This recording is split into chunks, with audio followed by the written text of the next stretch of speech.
ప్రణాళికతో ఈ హైడ్రాని ఉపయోగించకపోతే నిజంగానే డ్రాగన్ అయింది. డ్రాగన్ కావద్దు మీరు. డ్రాగన్ కాకుండా అది ప్రజలకు, తెలంగాణకు, రాష్ట్రానికి, రాష్ట్ర ప్రయోజనాలకు ఉపయోగదాయకంగా ఉండాలి.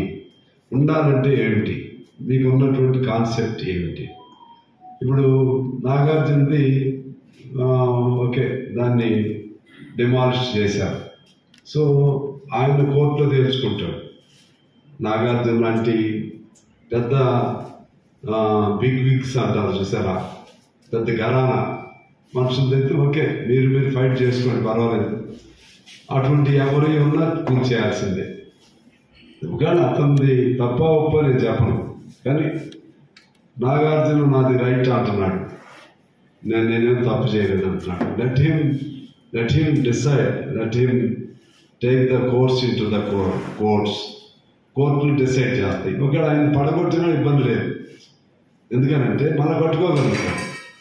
అట్లనే ఈ గవర్నమెంట్ ఇంపార్షియల్గా అనిపించుకోవాలంటే ఇప్పటివరకు నాగార్జునతో ఒకటి జరిగింది, దానం నాగేంద్రతో ఒకటి జరిగింది. ఇంకా చాలామంది ఉన్నారు ఇందులో, పెద్ద పెద్దవాళ్ళు చాలామంది. అంటే మంత్రుల స్థాయిలో ఉండేవాళ్ళు ఉన్నారు, లేకపోతే గత మంత్రులు ఉన్నారు, అలాగే పెద్ద పెద్ద వ్యాపారస్తులు ఉన్నారు. అటువంటివన్నీ కూడా లిస్ట్ అవుట్ చేయండి. లిస్ట్ అవుట్ చేసి ఇదిగో ఇది ఎట్లయినా కోర్టు కూడా మీకు వ్యతిరేకంగా ఇవ్వట్లేదు. వీళ్ళు these are the people who occupied the lands of lakes or tanks అని అనౌన్స్ చేయండి. మేము వీళ్ళ జోలికి వెళ్తున్నాం, వీళ్ళని వదిలిపెట్టమని చెప్పడం తప్పేం లేదు.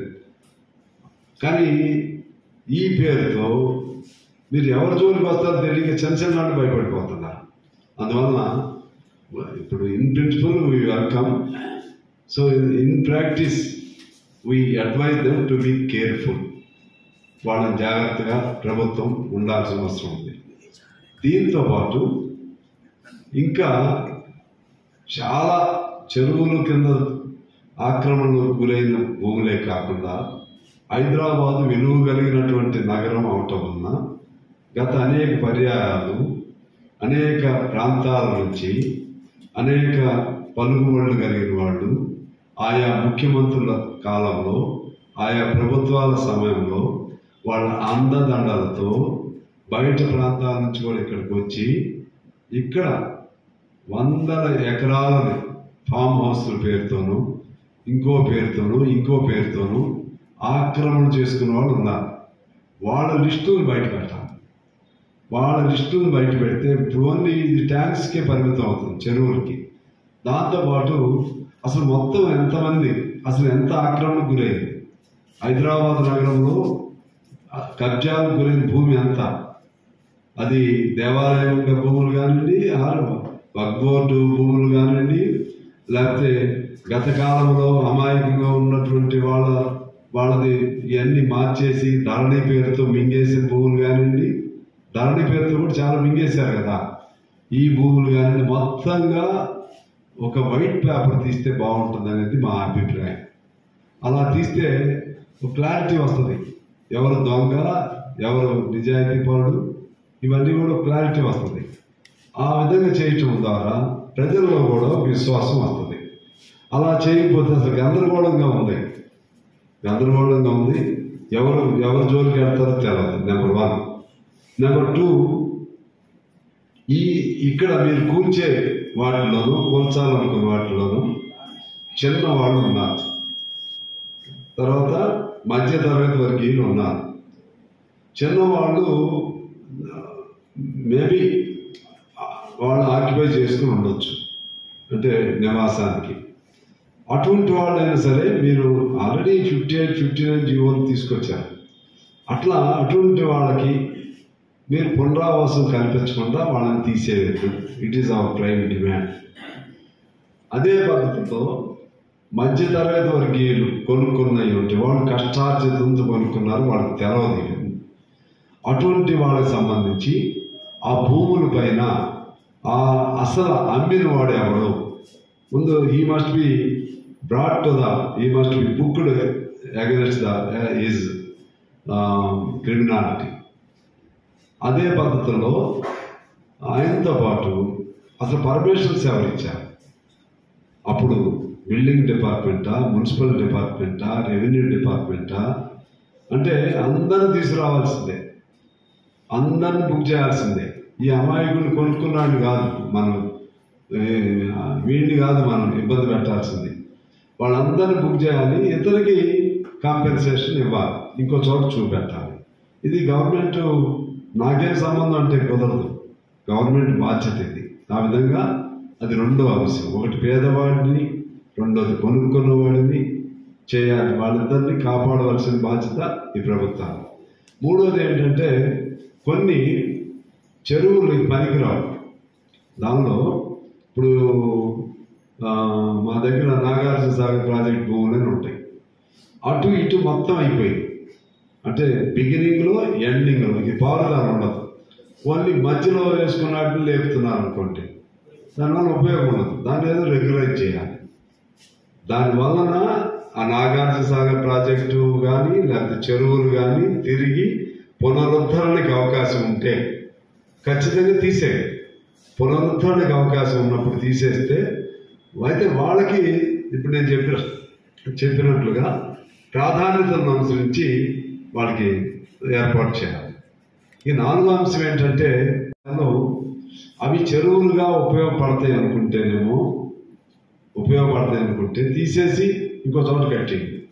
చెరువులుగా ఉపయోగపడనప్పుడు దొంగ ఆక్రమణలుగాను ప్రభుత్వ కార్యాలయాలకి డిఫరెన్స్ ఉంటుంది. అది ఒకటి గమనంలో తీసుకోవాలి. ఐదో పాయింట్ ఏంటంటే నెక్లెస్ రోడ్లు అవి ఇవి అంటున్నారు. అది ఇప్పుడు అది ఒకదాని కూడా పొంతలేని ఆర్గ్యుమెంట్ అని.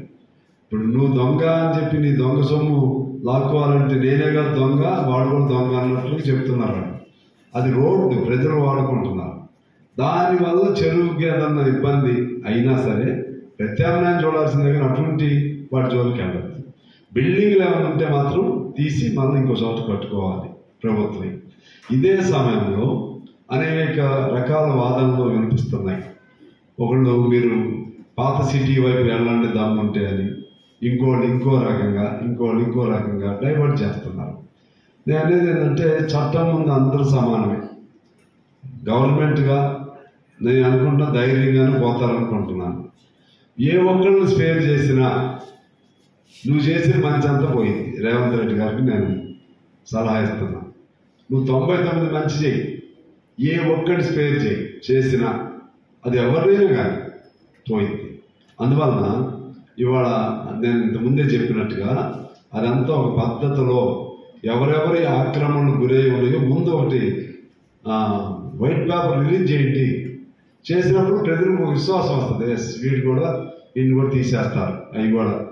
రెండోది పేదవాళ్ళు ఎంతమంది, మధ్యతరగతి వర్గీయులు ఎంతమంది, చెరువులు ఎన్ని తిరిగి పునరుద్ధరణ చేయవచ్చు. ఇదంతా కూడా పెద్ద లెంగ్తీ ప్రాసెస్. అడావడిగా చేయటం వలన మంచిదే. ఎందుకంటే రంగనాథ్ గారు నాకు బాగా తెలుసు. ఆయన ఈ the best choice to CM to operate such things. ఎందుకంటే ఆయన ఏదైనా పట్టుకుంటే అదే పనిలో ఉంటాడు, కానీ స్పీడ్ కూడా ఎక్కువ. ఆయనకి స్పీడ్ కూడా పనిచేయదు, ఉండాలి. అది అత్యుత్సాహం, అతి స్పీడ్ కూడా కష్టమైంది. జాగ్రత్తగా కూడా ఉండాలి. లేకపోతే నువ్వు ఎంత మంచి జరిగిందో తెలియదు, కానీ ఎక్కువ మందిలో భయం కలిగి ఉంది. సామాన్యులు ఇళ్ళు చాలా మంది ఉన్నారు. తర్వాత అప్పుడు పర్మిషన్ ఇచ్చిన దానిలో అప్పుడు మంత్రులు కూడా ఉండుంటారు. పెద్ద కన్స్ట్రక్షన్లు ఉన్నాయి కదా, దానికి రెవెన్యూ శాఖతో పాటు అప్పుడు రెవెన్యూ మినిస్టర్ లేకపోతే అప్పుడు మున్సిపల్ మినిస్టర్ వీళ్ళందరూ కూడా ఉంటారు కదా. మరి వాళ్ళందరూ కూడా తీయండి. వాళ్ళందరూ ఎందుకు పర్మిషన్ ఇచ్చారు? ఓన్లీ ఇది కూలగొట్టి ఇప్పుడు పన్నవాడి ఒకటి జోలికి వెళ్తే కుదరదు. అప్పుడు ఏమైందంటే భవిష్యత్తులో ఎవరు ఇల్లీగల్ కొనాలన్నా, ఇల్లీగల్గా అమ్మాలన్నా, లేకపోతే ఇల్లీగల్ పర్మిషన్ ఇవ్వాలన్నా భయం కలిగే విధంగా వాళ్ళకి భయం కల్పించండి, అటువంటి వాళ్ళకి భయం కల్పించండి. ఈ పేదవాళ్ళకి కాదు అని చెప్పి నేను మనం చేస్తా ఉన్నాను. రేవంత్ రెడ్డి గారు కానీ లేకపోతే ప్రతి ఒక్కరు కూడా ప్రభుత్వంలో రాకముందు డిమాండ్ చేస్తున్నారు. అప్పుడు కేసీఆర్ కూడా అదే డిమాండ్ కదా. ఉమ్మడి ఆంధ్రప్రదేశ్లో ఉమ్మడి ఆంధ్రప్రదేశ్లో ప్రభుత్వాన్ని బాగా నిందించాడు. మా తెలంగాణ అస్తిత్వానికి ఇది విఘాతం, దీన్ని ఎందుకు గుర్తించరు అధికారికంగా. నేను కూడా రేవంత్ రెడ్డి గారు కూడా అదే భాష చెప్పాడు. కాంగ్రెస్ పార్టీ మళ్ళా అప్పుడు కాంగ్రెస్ మీద టీఆర్ఎస్ ఉన్నప్పుడు ఈ కాంగ్రెస్ వారు ఉన్నప్పుడు వీరు అమలు చేయాలంటారు, వీరు ఉన్నప్పుడు వారు అమలు చేయాలంటారు, అధికారికి గుర్తించాలంటారు. వారు చేయరు, వీరు చేయరు అంటే ఏంటి? ఇద్దరు తప్పు ఉన్నట్లే కదా.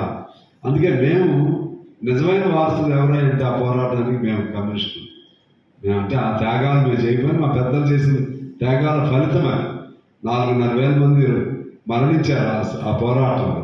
అఫ్కోర్స్ కొంతమంది సెప్టెంబర్ 48 సెప్టెంబర్ 17 ముందు మరణించారు, కొంతమంది తర్వాత మరణించారు, అది వేరు సంగతి. కానీ ఆ పిలుపు ఇచ్చింది ఎవరంటే రావినారాయణ రెడ్డి, బద్దం మెల్లారెడ్డి, తర్వాత మొగ్దం అయింది. ఆ ముగ్గురు సాయుధ పోరాటాన్ని పిలిపించారు. వీళ్ళు చెప్పే రీజన్ ఏంటి? ఇది ముస్లింలు హిందువులు ఘర్షణ కాదు. ఎందుకంటే రాజు ముస్లిము, రాజు ఫాలోయర్స్ అంతా హిందువులే 90%. రాజు మీద పోరాటం చేసిన వాళ్ళు, చనిపోయిన వాళ్ళు ఎవరంటే ముస్లిమ్స్ అనేక మంది ఉన్నారు. అందుకని ఇది సామాజిక సమస్య, అప్పట్లో ఓ భాషా సమస్య, వెట్టి చాకరీకి వ్యతిరేకంగా ఉన్నటువంటి సమస్య, భూమి సమస్య, భుక్తి సమస్య.